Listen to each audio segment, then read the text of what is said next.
২ বছর যেতে না যেতেই জুলাইয়ের এত বেহাল দশা কেন? আজকে প্রধানমন্ত্রী তারেক রহমানের সাথে জাপানের একটি প্রতিনিধি দল দেখা করে কি বলেছে? আজ হঠাৎ কেন ইউনূসের উপদেষ্টাই বলছে সব দোষ খলিলে? এবং বৈষম্য বিরোধী ছাত্র আন্দোলনের পেজ কেন ফেসবুক রিমুভ করে দিল?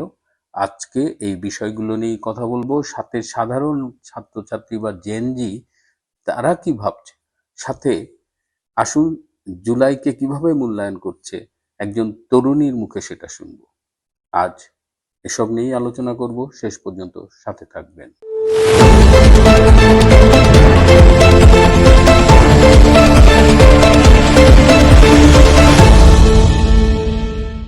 প্রিয় বন্ধুরা, প্রীতি, সালাম এবং শুভেচ্ছা নেবেন। আজ 1 জুলাই 2016 সালের এই দিনে গুলশানের হলি আর্টিজানে জঙ্গি হামলায় 2 জন পুলিশ নিহত হয়েছিল, 50 জন পুলিশ কর্মকর্তা আহত হয়েছিল। এছাড়া অনেক বিদেশি, দেশি অনেকেই নিহত হয়েছিল। সেই জঙ্গি হামলার এবার 10 বছর পূর্তি হলো।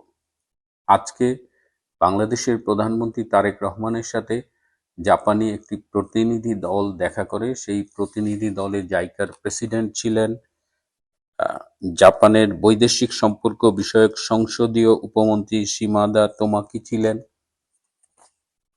তারা কি বলেছেন? পত্রিকায় দেখলাম তারা মাতারবাড়ি প্রজেক্ট এবং অন্যান্য project, metro rail, third terminal এসব নিয়ে কথা বলেছে। কিন্তু জাপানি প্রতিনিধি দল খুব স্পষ্টভাবে তাদের অসন্তোষ প্রকাশ করেছে জাপানি সহায়তায় যে মেট্রো রেল করা হয়েছে ঢাকায়, সেই মেট্রো রেলে আপনারা জানেন কুরবানির সময় গরুর হাট বসেছিল। এছাড়া জুলাই আগস্টের জঙ্গি আন্দোলনের সময় এই মেট্রো রেলের স্টেশন ক্ষতিগ্রস্ত করা হয়েছিল।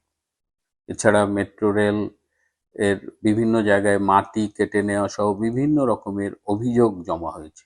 সেই অভিযোগের প্রেক্ষিতে এই জাপানি প্রতিনিধি দল তারেক রহমানকে বলেছেন যে এই মেট্রো রেল করার সাথে তাদের অনেক জীবন জড়িত। কমপক্ষে 11 জন জাপানি এই হলি আর্টিজানে জঙ্গিদের দ্বারা খুন হয়েছিল। সুতরাং এটি তাদের একটি আবেগের জায়গা এবং তখন অনেকেই ধারণা করেছিল যে জাপানি সহায়তা বোধহয় প্রত্যাহার করা হবে, জাপান হয়তো আর মেট্রো রেলে কাজ করবে না। বরং তারা শোককে শক্তিতে পরিণত করে মেট্রো রেলের কাজ সময় মতো কমপ্লিট করেছে এবং আগের সরকারের আমলে তারা এই কাজগুলো করেছে। আমি যখন অস্ট্রেলিয়া ন্যাশনাল ইউনিভার্সিটিতে পিএইচডি করতাম, ঠিক আমাদের সময়ে তখন মাস্টার্স করতো জাপানি এক তরুণী আতসুকো তানাকা, আমার খুব ভালো বন্ধু ছিল। এই আতসুকো তানাকার বাবা একজন প্রকৌশলী ছিলেন এবং এই মেট্রো রেল ব্যাপারে খুব এক্সপার্ট ছিলেন। তিনি তার রিটায়ার্ড লাইফে 80 বছর বয়সে এই বাংলাদেশে এসেছিলেন এই মেট্রো রেল করতে এবং he was killed on that day. আমার ধারণা ছিল যে আতসুকো তানাকা বোধহয় আমার উপরে, বাংলাদেশের উপরে খুব রাগ করবে।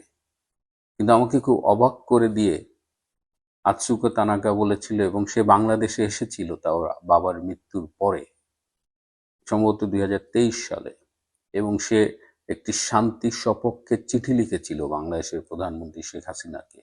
এবং তারা এই যে বাবাকে হত্যা করেছে এর জন্য তার কোনো ক্ষোভ নেই দেখলাম, বরং সে শান্তির পক্ষে, যেন বাংলাদেশের স্কুল ছাত্রছাত্রীরা শান্তির পক্ষে কিভাবে কাজ করতে পারে সেটা নিয়ে সে বাংলাদেশে কিছু করা যায় কিনা সেজন্যই সে বাংলাদেশে এসেছিল। তো সেই মেট্রো রেলে আজকে এই তারেক রহমান সরকার যে অবজ্ঞা উপেক্ষা দেখিয়েছে তারই প্রতিক্রিয়া জানাতে এসেছিল আজকের এই জাপানি প্রতিনিধি দল। এই জুলাই আগস্ট শুনতে শুনতে কান ঝালাপালা। এখন তো ফেসবুক খুললে জুলাই সিডিআই, আমি জানি না এই সিডিআই বলতে কি বোঝে। তবে খুব মজার একটা ব্যাপার হলো যে বৈষম্য বিরোধী ছাত্র আন্দোলন, যারা এই নামের আড়ালে জামাতের হয়ে, শিবিরের হয়ে, জঙ্গিদের হয়ে জুলাই আগস্টে একটা গন্ডগোল করেছিল, অভ্যুত্থান করেছিল তাদের ভাষায়, সেই বৈষম্য বিরোধী ছাত্র আন্দোলনের যে ফেসবুক পেজ ছিল সেটা ফেসবুক পেজ কর্তৃপক্ষ মেটা ডিলিট করে দিয়েছে।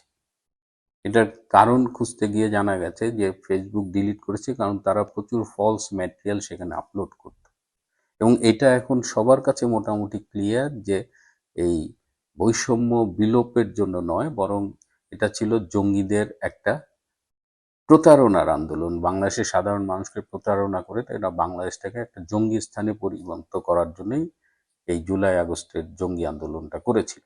সুতরাং ফেসবুক তার সেই কাজটি করেছে।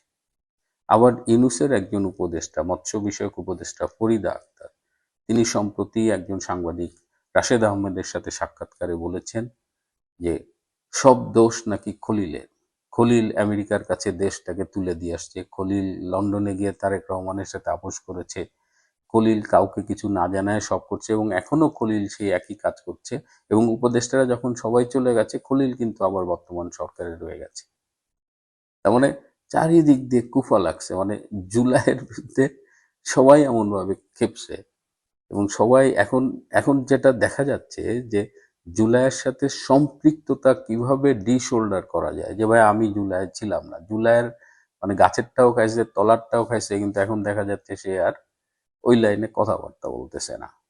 তা আসেন আমরা দেখি একজন তরুণী এই জুলাই যোদ্ধাদের সম্পর্কে কি বলছেন, এবং আমার কাছে মনে হয় যে এটা আমি এই কারণেই শোনাচ্ছি যে এটাই জুলাই যোদ্ধাদের সম্পর্কে বর্তমানে বাংলার সংখ্যাগরিষ্ঠ মানুষের ধারণা।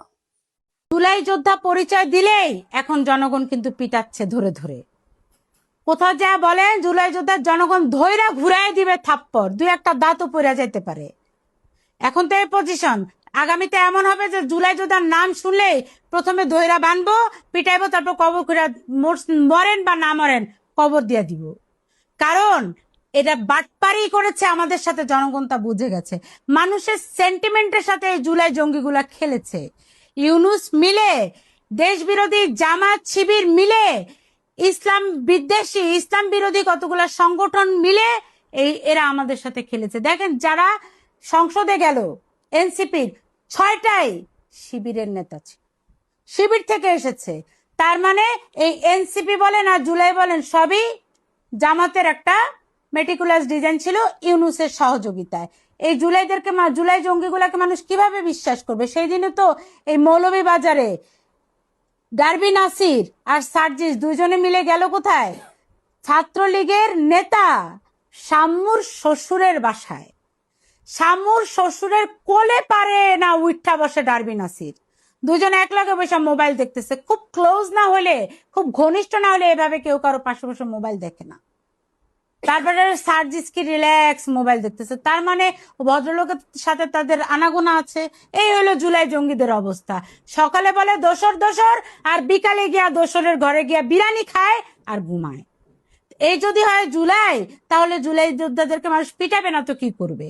একদিন এমন আসবে যে এখন তো এরা পালিয়ে যাচ্ছে, পরবর্তীতে পালানোর জায়গাও পাবে না। অতএব এই জুলাই জুলাই বলা বন্ধ করেন। জুলাই সনদে বাস্তবায়নের নামে আমার 72-এর সংবিধানকে লুণ্ঠিত করার চেষ্টা বন্ধ করেন। আপনারা বলেন যে জুলাই আছে দেখে 71 না, এটা একটা ভুল, এটা একটা দেশ বিরোধী কথা। জুলাইয়ের মতো এটা একটা আন্দোলন করেছিল, কোটা বিরোধী আন্দোলন, কিন্তু সেই কোটায় এরা উপদেষ্টা হয়েছে, সেই কোটায় এদেরকে এমপি হতে দেখেছি আমরা, সেই কোটায় চিকনা ছেলেগুলা যাদের গায়ে কোনো মাংস ছিল না, ওদের গায়ে 20-30 কেজি মাংস হয়ে গিয়েছে। অথচ এরা আমার 1971 সালকে মুছে ফেলতে চাচ্ছে, সেটা করা সম্ভব না। অতএব জুলাই পরিচয় দিলেই জনগণ এখন পিটাবে, পরিচয় দিতে সাবধানে দিবেন। প্রিয় বন্ধুরা, আজ এ পর্যন্তই। ভালো থাকবেন, সুস্থ থাকবেন, তার চেয়েও জরুরি হলো নিরাপদে থাকবেন। সবাইকে অনেক ধন্যবাদ।